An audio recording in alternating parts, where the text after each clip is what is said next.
welcome to today's edition of The Full Scottish. My name's Ruth Watson.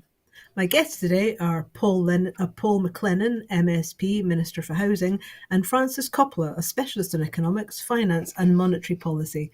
Hi guys, thanks for joining me in what looks like being an interesting and news-packed programme. Hello there. Hi. So I shall go to the Ukraine update and then we'll come to you guys for your views on the news of the day. The Ukraine update on day 774 of Russia's war in Ukraine. Ukraine could run out of air defense missiles if Russia keeps up its intense long-range bombing campaign, President Volodymyr Zelensky warned in remarks aired on Saturday.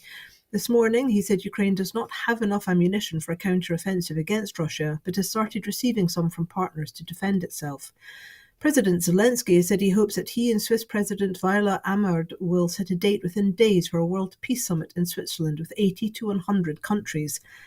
A close ally of populist Prime Minister Robert Fico has defeated a pro-Western career diplomat to become Slovakia's new president. Critics worry that Slovakia under Fico will abandon its pro-Western course and follow the direction of Hungary under Viktor Orbán. In Hungary, hundreds of thousands took to the streets of Budapest to protest against Viktor Orbán. 2 Russian missiles and drone strikes, one in the early hours of Saturday and a second in the afternoon, killed 8 people and wounded at least 10 more in northeastern Kharkiv, Ukraine's second largest city. In the eastern region of Donetsk, artillery shelling killed 4 people in the village of Kurakiva, including a 38-year-old woman and her 16-year-old daughter. And a 25-year-old man in the village of Krasnohorivka was killed, local officials said. Russia on Saturday condemned as a provocation a drone attack on a military facility of pro-Russian militias in Moldova's breakaway Transnistria region and called for an investigation. An explosive drone hit a facility belonging to the pro-Russian authorities' defense ministry 6 kilometers from the border in Ukraine. Ukrainian forces are still in control of the city of Kazhiv Yar in eastern Ukraine, despite attempts by Russian troops to break through their defences, Commander-in-Chief Alexander Syrsky said. Russia's RIA news agency on Friday cited an official as saying Russian forces had entered the suburbs of the town, which Moscow sees as an important staging point for Kyiv's troops. Ukrainian military said Kazhiv Yar remains under our control and all enemy attempts to break through to the settlement have failed. On the ground in Ukraine, Russian forces were advancing and pushing back against them was difficult, said Alexander Syrsky, commander of Ukraine's armed forces. Syrsky said the situation in the Bakhmut area in the partially occupied eastern Donetsk region was particularly challenging. Tajikstan's foreign ministry on Saturday rejected a claim by a top Russian security official that Ukraine's embassy in the Tajik capital was recruiting mercenaries to fight against Russia. We note that this assertion by the Russian official has no basis to it, Tajik Foreign Ministry spokesperson Shokin Samadi was quoted as saying. I mean, just briefly touching on Ukraine here. It is remarkable that Ukraine has been able to hold out against the might of Russia. When you sort of look at the size of Russia compared to Ukraine, it's remarkable that they've kept on this long. There's several things happening here. I mean, one of which is most crucially, as many Western leaders are trying to maintain funding for Ukraine, Ukraine has dropped off pretty much completely the news agenda. Given that there's fairly reliable evidence to show that Hamas was in Russia, in Moscow, potentially having meetings with senior Russian leaders just before the attacks of the October the 7th, do you think that the horrific situation we're seeing in Gaza has perhaps had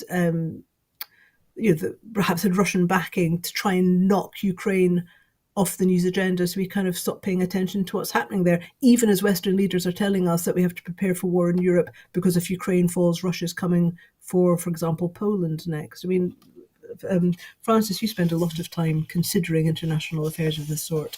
What's your view on it? I think that's distinctly possible.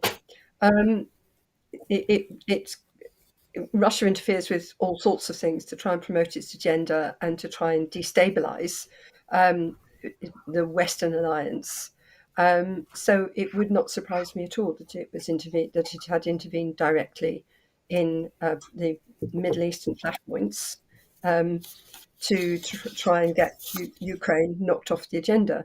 Uh, um, we should remember that Russia is still backs the Assad regime, and the Assad regime is still bombing the place, and that's not on the Western agenda either. Russia is very active in all of that area. I mean, in terms of the way in which this is reported, I mean, it's very hard for people who aren't political nerds to really make sense of what's going on, because our news media. I mean, we used to have a news media that, there were tabloids and there were serious outlets. But I mean, Paul, do you have an opinion on the way in which the ability of the news in this 24-hour rolling cycle to kind of, just report something with in-depth analysis? Have we lost a news system that can sort of present material to us in a way that actually helps us understand really what's going on? Yeah, I think there is. When you see serious journalism, and I'm often a watcher of John Simpson on Spin, who I think is very good. He goes into these subjects in a lot of detail, and that seems to be missing now. And when you watch John Simpson, who's obviously been an avid watcher of the situation in the Middle East for a long period of time, that's where you get the real in-depth journalism. That really lacks, I think, in terms of reporting journalism now. And I think, coming back to the point that Francis made, and you made it at the start, I mean, geopolitical interference, if you like, has been ongoing since the Second World War. It started with Korea, went into Vietnam, and it will continue to do that. The Russians do it, as do the US and the UK. So that will continue to be the case. But we need to be keeping people aware of what's actually going on in the Ukraine, and obviously that's tied into the situation in Gaza. But we do need more in-depth reporting, which is really seriously lacking nowadays. And it does. When you see what's happening in the Ukraine, literally falling out of people's psyche, that's worrying. It's really worrying, because kind of people take it as read. That's kind of going and almost accept it. And in a situation, I think we're seeing that in Gaza, where people are accepting the number of deaths, over 33,000 Palestinian deaths, and almost accept it as just part of what's happening in the world today. And we can't go on like that. We need more serious reporting, and as I said, likes of John Simpson, for example, or style of reporting and balanced reporting, I think is desperately needed. I mean, even sort of looking at, the news in Slovakia, as a political nerd, I had no idea that Slovakia was sort of taking a shift to the right, and that, I mean, I saw there were protests against Viktor Orban on social media, but I'm not quite sure whether that's because people don't like his policies, or whether, sort of like personally kind of thing, or if it's a wider movement against his wider government and a sense of sort of lack of democracy. So I mean, in terms of the importance of political analysis, where do you think people should go to get serious, balanced, authentic journalism that they can trust? I mean, where do people go for that? Francis, do you have any particular top tips? I think it's really difficult. I mean, also, there is this kind of normalization, actually, of a general shift to the right. And so we look at Slovakia and see Slovakia electing a pro-Russian president, right?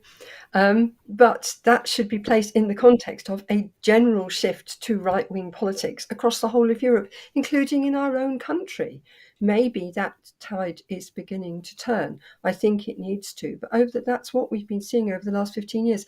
And I would have to say that a lot of it has been either actively promoted by some segments of the media, or certainly tacitly, in the sense that they've attempted this kind of balance thing, which isn't really balance, and at times it succeeded in silencing voices that actually needed to be heard, and particularly, I think, from centre left, and that is very worrying. I mean, it was reported some time ago that, for example, Viktor Orban and Benjamin Netanyahu had got on particularly well several years ago when they'd met, which is quite surprising given Viktor Orban's rather unpleasant views perhaps on some of his neighbours to the east. And I mean, in terms of like Netanyahu and his alliance with this very right wing parties. I mean, people who've said absolutely horrific things. I mean, very openly sort of genocidal comments in the Knesset, the Israeli parliament.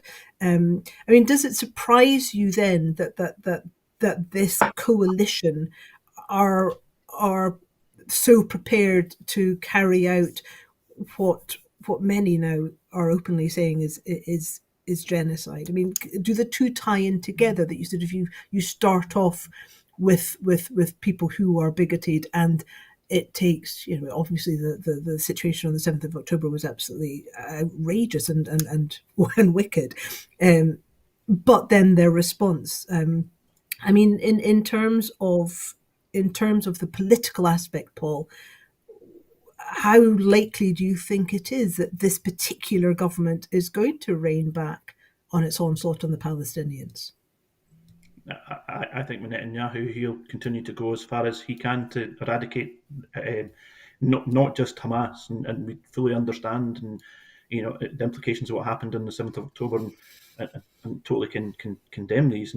But I think he has been encouraged by the support he's had from various other regimes, if you like. And as Francis said, there is a lean towards pro-Russian kind of governments, which tend to be right wing in the old Eastern European states. And the one key thing that you know we've not talked upon yet is the possible election of Donald Trump in November, which obviously would come into impact in January. And you're already seeing, in terms of where he's going, in terms of his politics, but in terms of the geopolitical impact of his election would be he's very strong supporter of Israel. Hasn't been involved in any peace talks. I don't think would come from President Trump at all. But I think that would obviously encourage more right-wing kind of governments or regimes in certain parts of the world, which, again, the balance between either being pro-West or pro-Russian, I think, you know, that there's that ongoing geopolitical battle, which is always there, which almost impacts in every single warfare that's continued. You just look at the Saudi and Yemeni situation, you look at Gaza, you look at Ukraine. You know, it's almost certainly proxy wars for the East versus West sort of thing, and anything that can, I think, disturb that even more, as for example, through the election of more right-wing governments in Europe, or the election of Donald Trump, or in combination, I think is only going to make the world even more dangerous place. I mean, Donald Trump obviously has he just keeps on coming out with more pretty openly fascist comments. I mean, he made a speech yesterday, which is absolutely just, you know, I know who my enemies are and I'm coming for them. I mean, it doesn't get any more jackbooty than that. But I mean, in terms of like Liz Truss out, you know, sort of banging the far right drum really in support. I mean, she's really just kind of hitching her lettuce to any wagon now.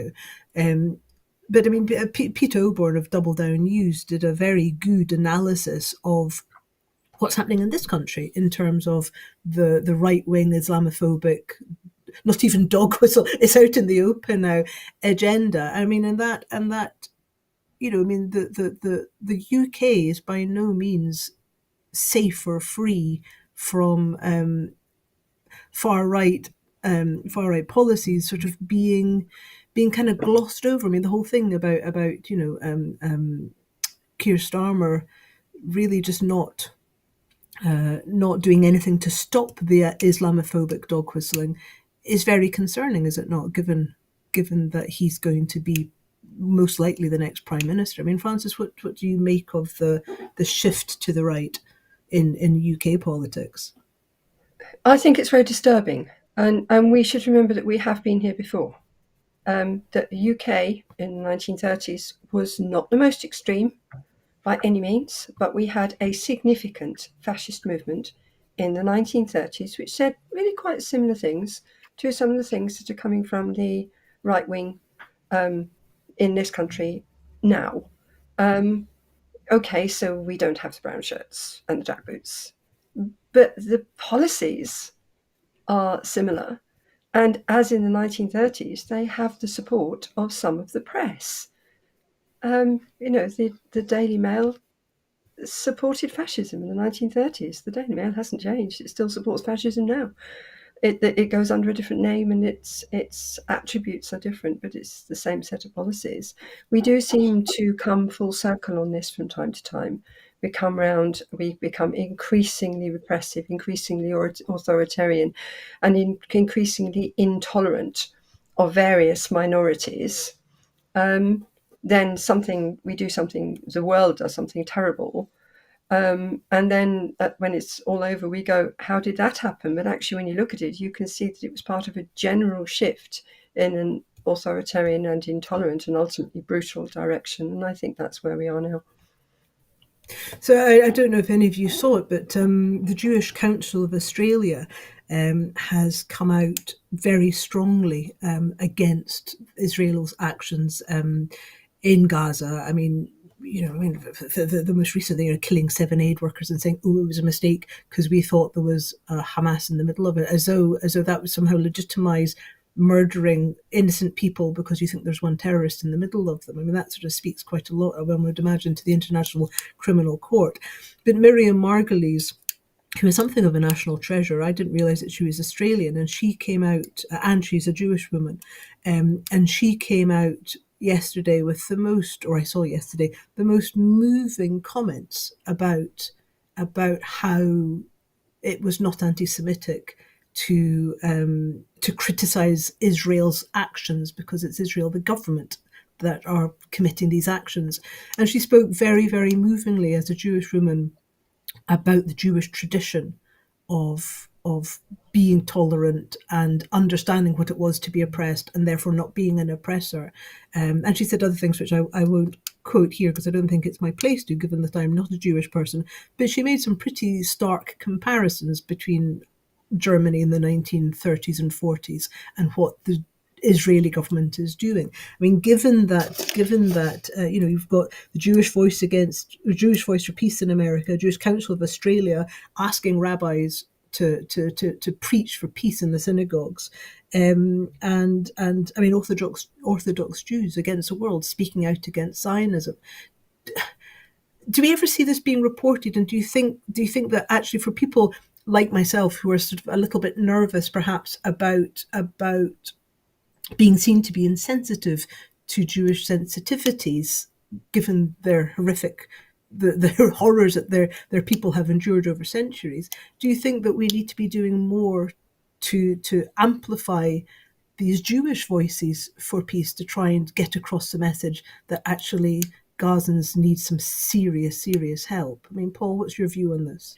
Yeah, I think you hit the nail on the head in terms of that. The Jewish Orthodox faith, I think it's been very clear in terms of how it sees Israel, and I think we've got to be clear. And I think that the press is a job.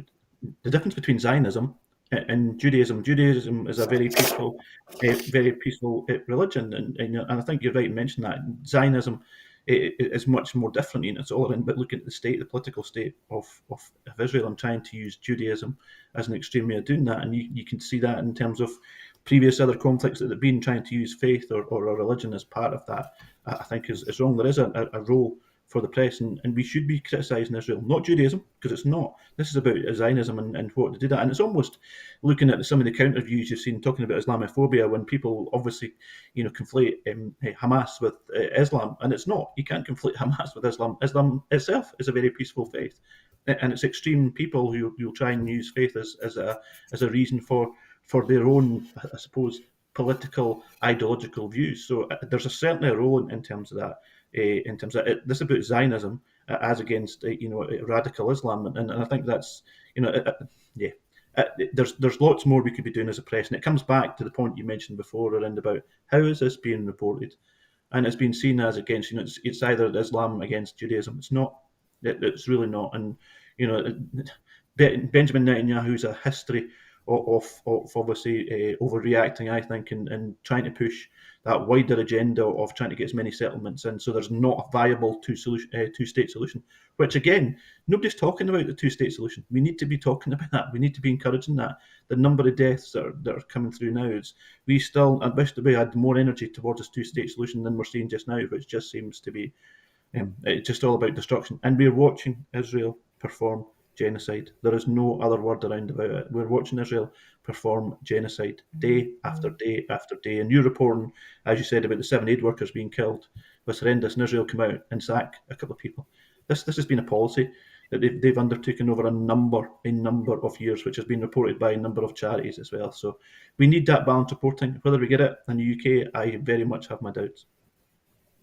I mean, before we move on to the next story, I mean, Francis, the whole issue about the way in which Israel goes around its PR on this. It's pretty horrendous, but it looks like Biden's finally had enough. I mean, there was his dinner that he uses to celebrate Iftar, this being the fasting month of Ramadan, and Iftar is the meal where Muslims break fast. And Muslim leaders that he'd invited along either didn't attend or walked out on him as a show of solidarity with Gaza. And apparently some of his staffers have been quitting or walking out as well. Do you think that the moves that we've seen yesterday, when Israel finally allowed some food in, shows that Biden perhaps has had enough, and perhaps Netanyahu will be brought to heel? Because this could stop tomorrow if Biden stops supporting Netanyahu, and it does make one wonder, sort of with the American elections coming up, just how damaging this is, because there's going to be a lot of young people who don't turn out to vote for either Biden or Trump. It's a difficult electoral calculation for Biden, because Trump historically has been a close friend of Israel, and his proposal for what he called a two-state solution was not a two-state solution. It was a system of Bantustans like those we saw in South Africa before the end of apartheid. And I have no doubt that if Trump was elected, that's the solution he would go for, which is distinctly worrying, because we should not be supporting or endorsing or in any way promoting in the 21st century systems of apartheid, which is what that is. But from Biden's point of view, he is losing the support of Muslims. He is losing the support of young people who are increasingly angered, and I think frightened too, by his unswerving support for Israel, and Israel in the face of Israel's complete disdain for international law. I know that this latest move sort of came off the back of the total condemnation of the killing of the World Central Kitchen workers. But one thing that passed under the radar a bit, I think, was the South Africa's third petition to the International Court at the end of March, in which the court imposed a further 2 provisional measures on top of the ones that it had authorised in January. And those 2 are very specific about must allow in much more humanitarian aid, adequate humanitarian aid, and must desist from interfering must not allow the army to interfere with the distribution of that aid, which is a reference obviously to the flower massacres and shooting at Palestinians trying to gain aid and shooting at aid convoys.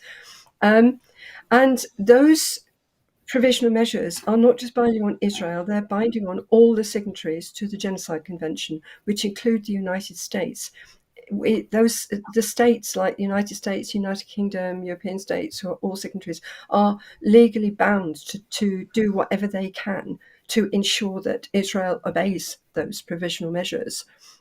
So it might well be that part of the impetus to forcing Israel to allow in more humanitarian aid came from an awareness that the US is potentially facing action at The Hague if it doesn't. Well, interesting days ahead. One can only hope that it brings some respite for the innocent people of Gaza. Moving on to the Hate Crime and Public Order Scotland Act, which comes into force this week. It's just been incredible that a piece of legislation which is designed to stop people being targeted in the way that ethnic minorities already are under the Racial Discrimination Act, to widen that out so that people can't be targeted with hate on the basis of their gender, their their age, their religion. I mean, that's the kind of the howls of anguish coming out globally. I mean, Liz Truss again has been sort of trotting around all the far right news stations in America, sort of saying, "Oh, this is terrible," and I mean, even comedians like Jonathan Pye have been coming out and going, "Oh, what's going on?" You've got Trevor Phillips last week asking the Scots not to be numpties and to step away from this legislation. I mean, it actually just kind of brings us more into line with the law that's already in place in England. So, Paul, what's going on? And again, what's the media playing at that is being explained so badly? Yeah, it comes back to the point we made right at the start. We don't have a balanced media in Scotland, and we never will in terms of where that kind of goes. And this legislation was passed in 2021. It was passed by all the parties apart from the Conservatives. What's been really noticeable is how silent the Lib Dems and how silent the Labour Party have been on this, which again I think says more about them. As you said, and this is the key thing, the legislation is bringing us close to where it already exists in the UK.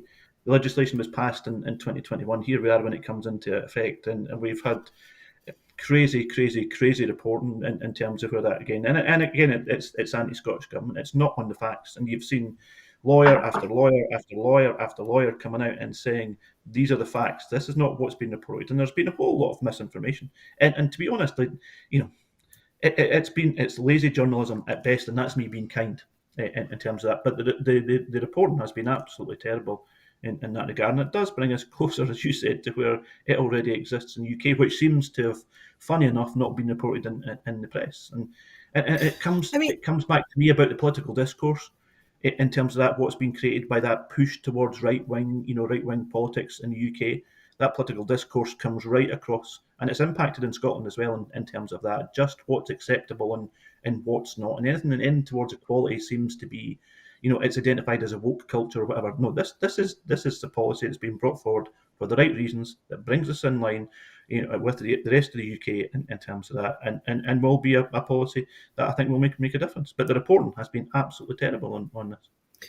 It's been very interesting because there's been a couple of journalists who generally are very unkind to the Scottish Government at every opportunity that I've seen on social media going, seriously, guys, could you please just understand what this is? I mean, even they are kind of shocked by the way in which it's being reported. Professor Tompkins, who was a former Conservative MSP, has come out and said, what are you criticising this legislation for? It's a good piece of legislation. I mean, Francis, down where you are you getting any kind of rumblings about, oh, these terrible Scots? And do you think that perhaps part of the reason this is being picked up on so lazily, as Paul says, by English media, is because in this growing right-wing culture, perhaps they regret having such good legislation on the English statute books?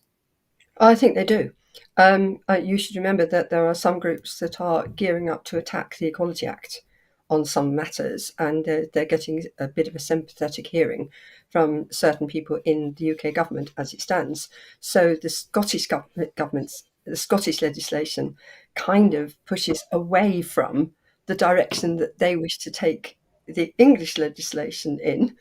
And they're very, very angry about that. I don't think we should ignore who it is specifically who has complained about this legislation, with the exception of Ali McCoy saying he wanted to have the freedom to abuse Catholics at a Celtic Rangers match, which, frankly, they should have given up a very long time ago, and it's not acceptable, and he knows that perfectly well, so that was just ridiculous. Apart from that, it has all been campaigners against trans rights in England. All of it has been J.K. Rowling and her supporters saying, I'm going to say what I want, I'm going to abuse trans women on the media, social media and so forth, if I want to, and no legislation should stop me. That's essentially what's going on. I mean, it's very odd. I mean, apart from the fact that it always surprises me that there's always abuse from some quarters about trans women, but nobody ever seems to mention trans men, who have to be one of the, I mean, trans women are vulnerable enough. Trans men have to be one of the most vulnerable sections of our society. I mean, they live in appalling danger of sexual assault and other abuses.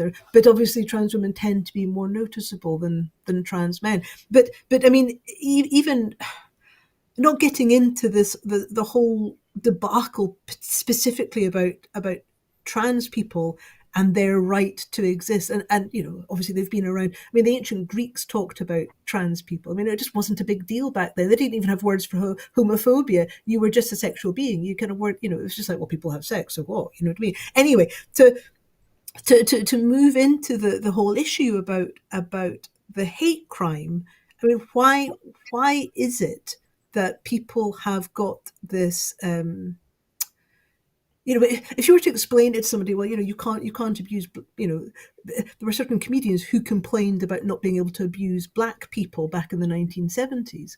I mean, Paul, looking at this legislation, why is it you've got the likes of Ali McCoy and J.K. Rowling going, well, why can't I? Why are you taking away my right to abuse vulnerable individuals or entire groups of actually, quite a large number of individuals like Roman Catholics? I mean, it's how do we get to the point in a narrative journalistically where people think this is okay? I mean, I suppose the ironic thing, you talked around about, the whole debate about trans men and trans women. I remember the debate around about the GRR and the abuse I received in terms of that, and it was horrendous. It was absolutely horrendous in terms of that. I know that was shared with other colleagues. It was horrendous. It was vile. It was absolutely vile in terms of abuse. We got that, So the people who are sometimes out there trying to defend the right, a woman, the abuse we received from many people was horrendous. I think when it comes back to, and you're right, you remember, and sometimes watch programs from the 1970s. And racism and misogyny and so was just part of life at that time. And you look back and you're embarrassed by that. And I think we'll be doing the same in terms of this. And when we're looking at how the trans debate is in the next 15, 20 years, we'll be looking back at that and thinking that was horrendous. How we treated these people was horrendous. And when you look at the situation now, you're right. Ali McCoy's coming out and basically just saying, look, it's a tradition. I'm going to be singing anti-Catholic songs. It's disinformation. It's bigoted, and there's no other words around about it. It's just bigoted. It's a simple solution. It's what's there. The reason that we see the press turn around is because it's anti-Scottish government. It's just pure and as simple as that. It's anti-Scottish government. And when you see some of the press, and it comes back to the point, Adam Tompkins, who used to be a Conservative MSP, coming out and actually defending the Scottish government, kind of highlights where we are coming. This is a political attack. For politics, no more than that, not in the legislation, because they know they can't come back in the legislation itself, because there are advocates of the legislation right across the chamber. As I said, it comes back to the vote where all three parties, apart from the Tories, voted on it, and a range of professors who've come out and said that the legislation is there for the right reason and it's good legislation. It's purely a political attack, which just shows you the incredibly poor state of the press, the written press in Scotland nowadays. And there's absolutely no wonder that their readership continues to fall and fall and fall, and will continue to do so. It doesn't represent the views of people in Scotland. I mean, it's interesting to see, and it may well come back to kind of, bite them in the bahookie after. But I mean, Labour and the Lib Dems have been showing particular cowardice by not stepping forward and saying, actually, we voted for this because this is the right thing to do. So in some ways, I guess it suits your party, Paul, because those people who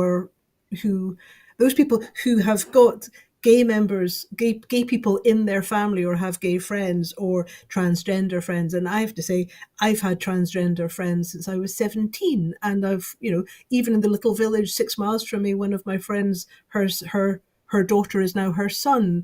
And this is a story that's happening across Scotland. It's not a new thing.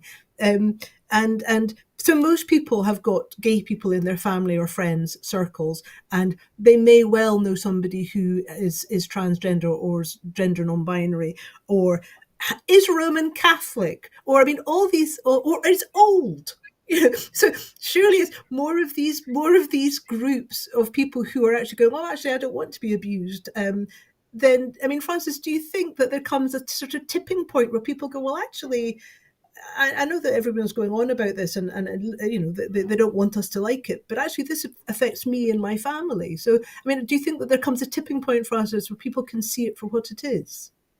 Yeah, I do actually, and it's one thing that gives me hope, is that because there are lots of people whose families, whose friends would be potentially affected by essentially a free-for-all in hate speech, saying whether people can just say what they like, which appears to be what the far right want, would be personally affected by that. And we should remember also that hate speech can lead to hate crimes, and I don't think any of us want to go there.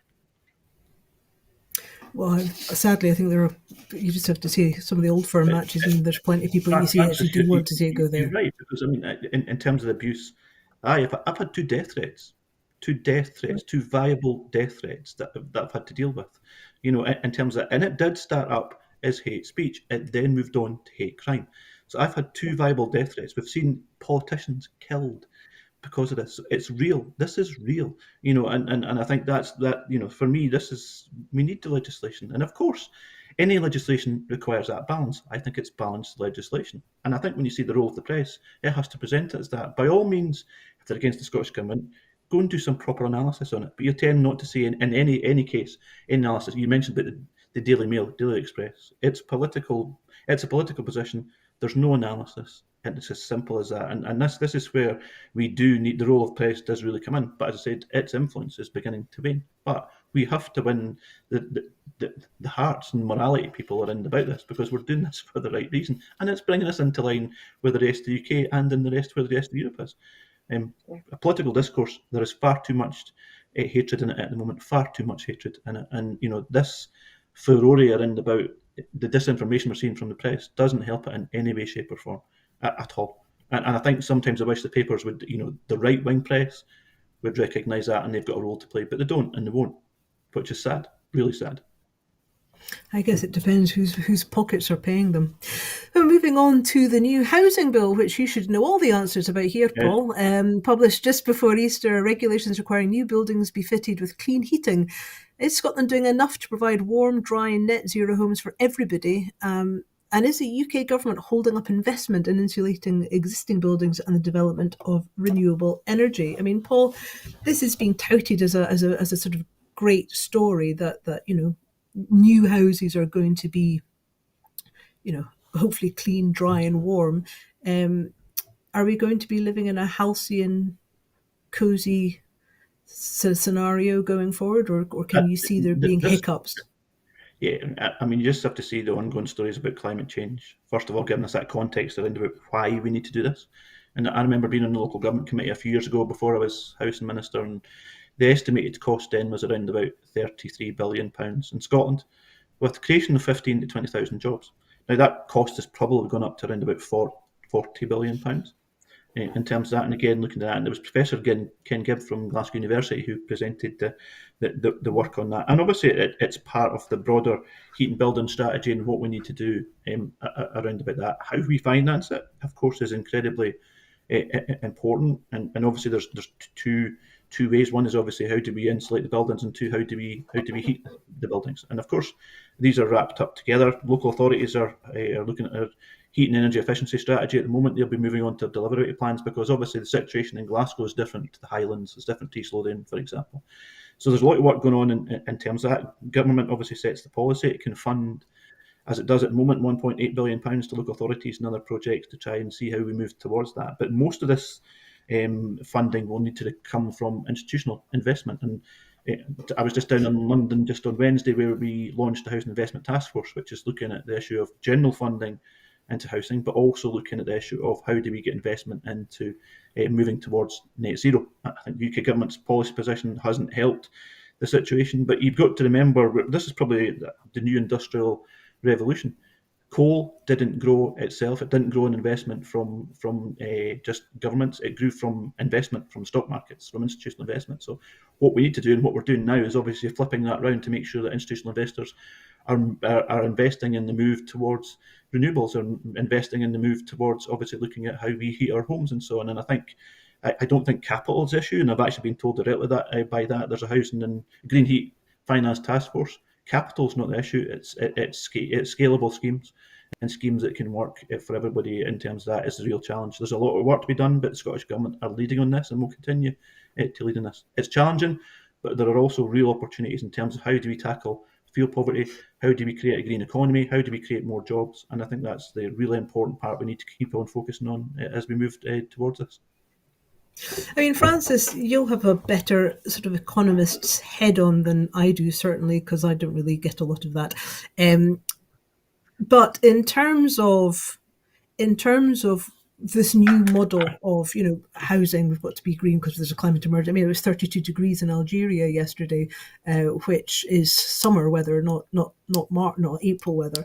We're seeing flooding, but obviously the climate emergency is upon us, so we need to do something.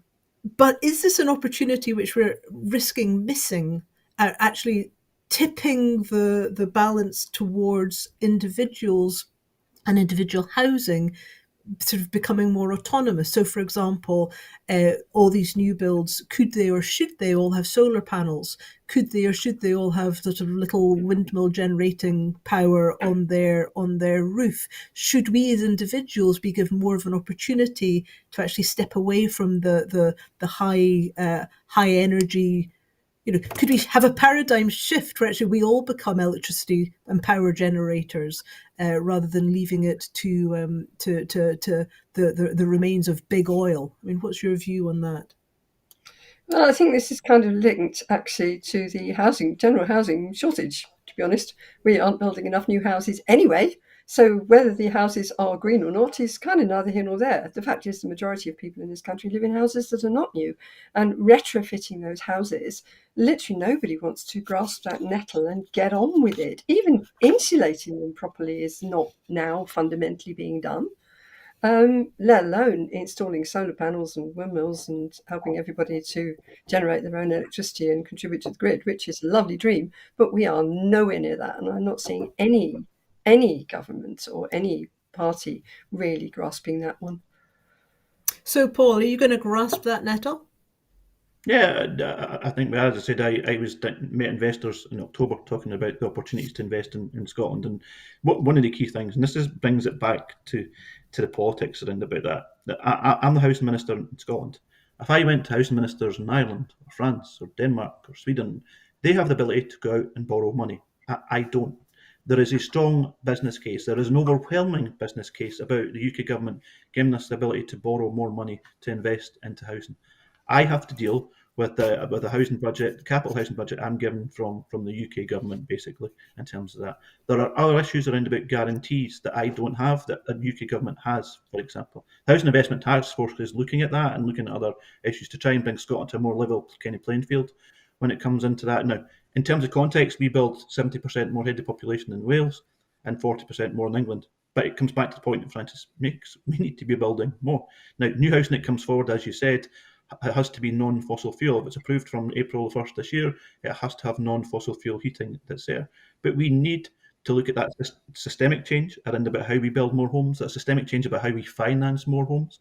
The Housing Investment Task Force, which included investors, it included banks, including local authorities, Scottish Futures Trust, it included of the Scottish National Investment Bank, is looking at how we finance the sector. How can we finance growth in the sector? As I said, I can't go out and borrow monies like every other single European housing minister. I can't do that. We need the right to do that. We can push the UK government for it. We will continue to push. If it's a new Labour government, we'll push them in terms of that as well. There is an overwhelming business case, not just a political case, behind us. So yes, housing is devolved, but when you look behind that, there's very many levers that are still controlled by the UK government, unfortunately. So why don't we hear more about this in terms of the narrative that comes out? I mean, obviously, if Scotland was an independent nation, we could do things differently. I mean, quite often it does seem like the SNP misses opportunities to let people know that we need independence because we need more houses. We need independence because we need to be able to behave like normal people do. I mean, Francis, do you think that the SNP misses opportunities to show people the reasons for Scottish independence in economic terms? Yes and no. I think you have to be very careful with saying independence would mean we could borrow more money, because actually economically it might not. Yeah. It would very much depend upon other things. So I think it would be quite a dangerous promise to make. That said, I do think that pressing the UK government, as we stand at the moment, to create more autonomy. I should point out it's not just the Scottish government that lacks the power to borrow to fund housing, for example. English authorities do as well. And that is a real issue. If you look at the United States, local authorities can borrow. Why can't local authorities borrow in the UK? We have an Francis, unnecessary level of just on control. the issue, that's something that's part of the wider discussions. Ironically, Yeah. the Scottish local authorities have more powers to borrow than I do, which is a crazy situation. And you're right. I mean, in terms of independence, you've got to look at the general economic position in terms of where we are and how the markets see and so on. But in terms of within the devolved constitutional settlement we have just now, the UK government does have the ability to give us more powers over housing, borrowing powers over specific housing, if it's just specific housing, than at the moment. They have the ability to do that right now. They have the ability, for example, around about guarantees, which are available in the UK, which aren't available here, which would cost them nothing, which would cost them absolutely nothing. It's a political choice because the business case for more borrowing powers over housing, for example, because you get that return coming through rents, is overwhelming. And that's not just myself saying that, that's through studies by Glasgow University and others. So the case is overwhelming. We will continue to build on that, but that could be given within the current constitutional settlement right now. They choose not to for ideological and political reasons. But we will continue to push them for it because that would be a complete game changer in how we invest in our housing stock, how we invest in heating and towards net zero and towards, as you said, in terms of looking at how do we insulate our buildings. So that's the game changers. The Housing Investment Task Force, which was we met, first one meeting was on Wednesday, in London, we can look at different solutions in terms of that, and we'll go that. We've reported that to the press. I continue to say every single time about additional borrowing powers every time I've interviewed. They tend not to cover that part, which is obviously a choice through them. But that case is continuing to be built because it's a strong economic financial case that would add to the number of jobs and add to, I mean, the estimated cost, for example, the estimated value of the 110,000 target we've had by 2032 is £18 billion. That's how much GVA it would add by then. So if we could look at how we increase house building, it adds to Scotland's GVA, it creates jobs, not just in urban Scotland, but in rural Scotland as well. So there's a huge opportunities around about that. But we need the full powers that any other UK housing minister, any other European housing minister would have at the moment. That can be done within the current devolved settlement.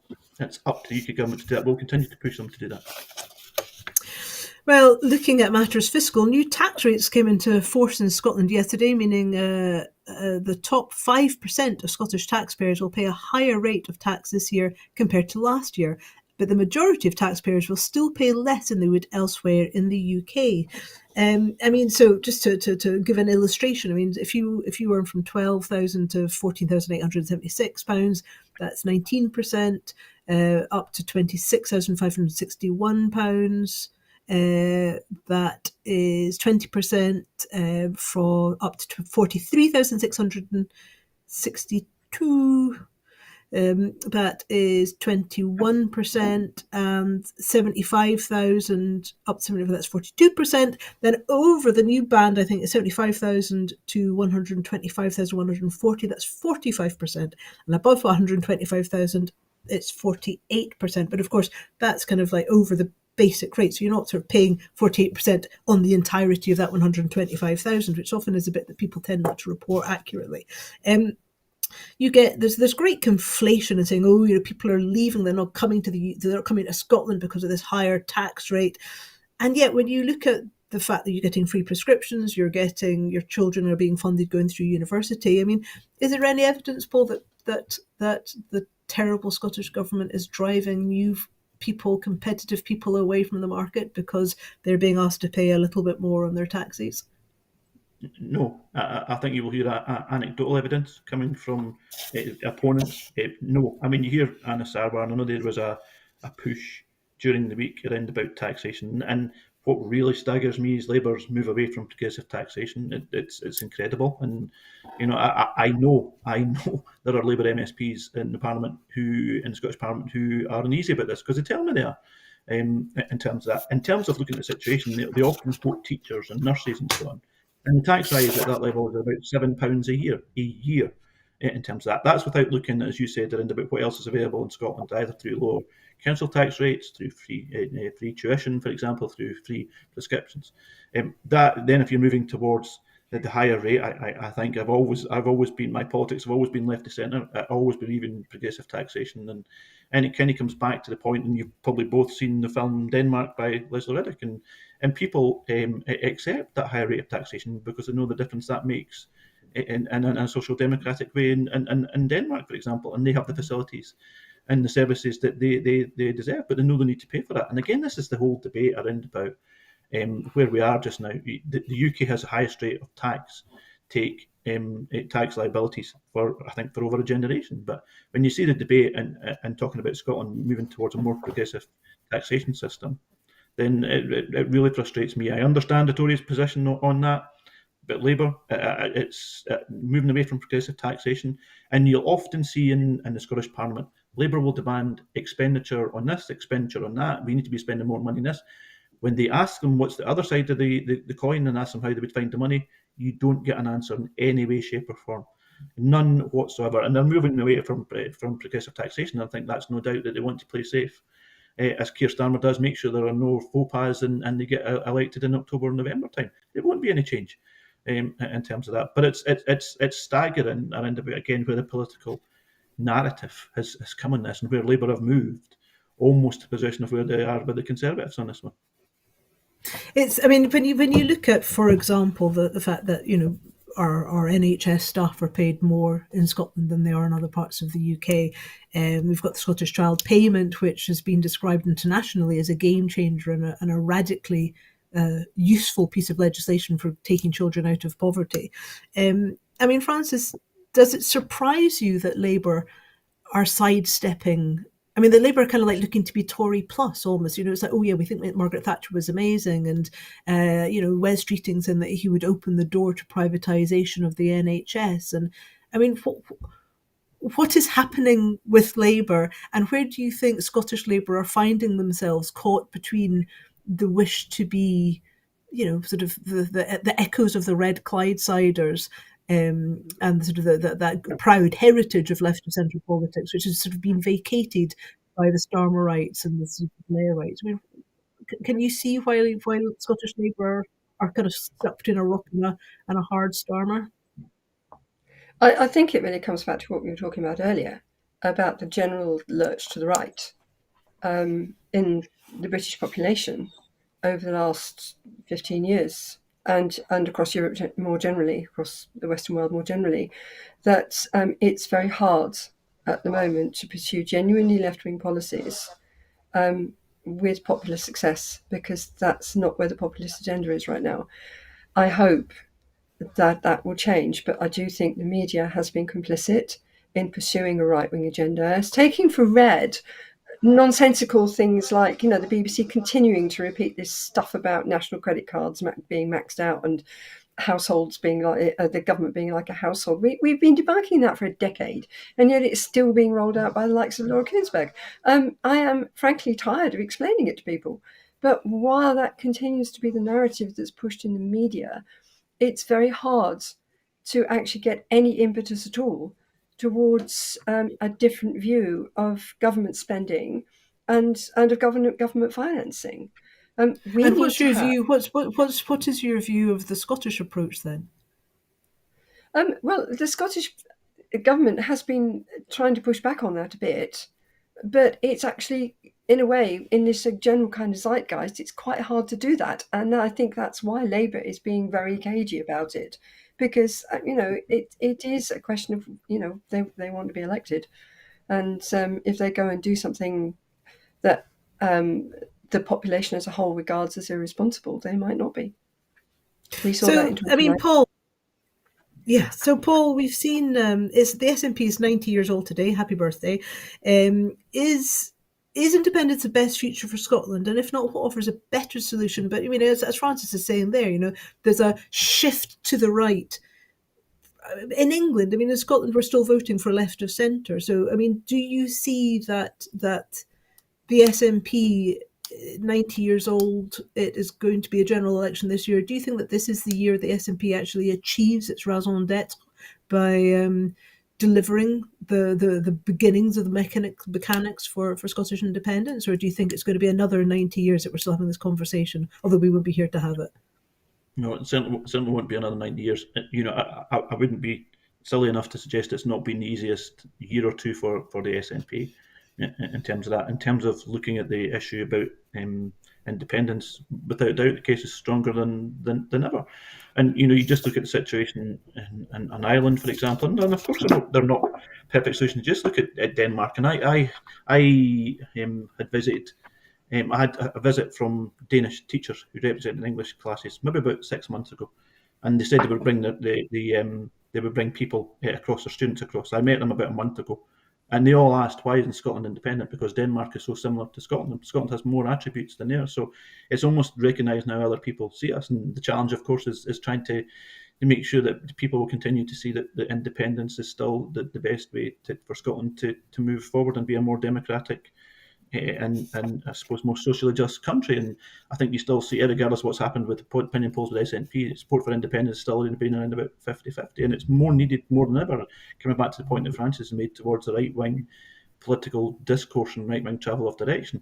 And make no mistake, I mean, if Labour are successful, for example, in October, November time, the Scottish Labour Party will do as it's told. And, we've made progress. You touched about the Scottish Child Payment, where it's taken 100,000 kids out of poverty. That was a political choice. We need so much more. I talked around about my own brief in terms of and more powers to build more houses. I don't have the ability to do that. So independence, and I know we're coming short of time, is the way to go ahead in so many issues. And we could discuss this for the next 2 or 3 hours. I have no doubt that's the way we do that, because if you look at the options in terms of what we've got, the Labour Party won't change. The Labour Party will continue to do as it's told. The Scottish Labour Party will continue to do as told by Keir Starmer. You can see that. The real power will still be held by London Labour or London Conservative parties. We need the ability to make our own decisions in terms of how socially just we become, how we can raise the standard of living. When you've looked at standard of living dropping off to the poorest conditions in the last 50 years. So, yes, we've been here 90 years.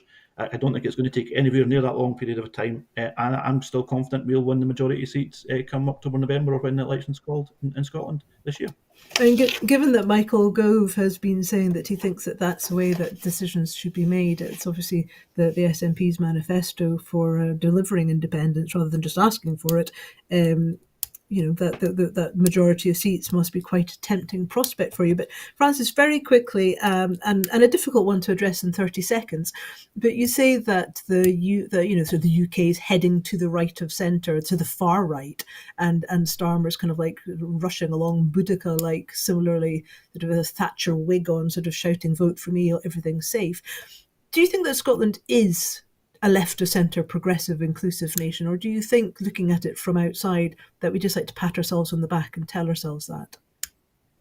No, I do think that Scotland is further left than the majority opinion in England right now, for sure, by quite a long way. And that is part of the reason why we're seeing this divergence increasing between England and Scotland that strengthens the case of Scottish independence. We are pulling apart politically in terms of how people see themselves in their nation and policies. I mean, you mentioned Denmark. That Scotland, I think, sees itself kind of more in the Nordic model, whereas England wants to attach itself to the United States. That's a fundamental difference of opinion about how your economy works, how you work politically, how you work socially. I'm not sure how repairable that is. The more divergent we become, could we ever pull that back together? And if not, then that very much strengthens the case for independence. Well, there you have it. On that cliffhanger, happy birthday, SNP, 90 years old today. Thank you very much to my guests, Paul McLennan, MSP, and Francis Coppola. That is it for today's Full Scottish. Before I go, I just want to remind you that at Broadcasting Scotland, we depend on the generosity of our supporters. Our programmes will always be free to view. However, if you can afford £5 a month, please consider becoming a Broadcasting Scotland supporter. To everyone who has donated and to everyone who signed up to make a regular monthly payment, thank you very much. Our focus, as we have been discussing today, is the importance of a good, balanced media that puts Scotland's perspective out there. So our focus must now move to securing a future of independent broadcasting in Scotland by growing our subscriber base and regular funding. So please like, please share. Thank you again to my guests. My name's Ruth Watson. Goodbye, and thank you for watching.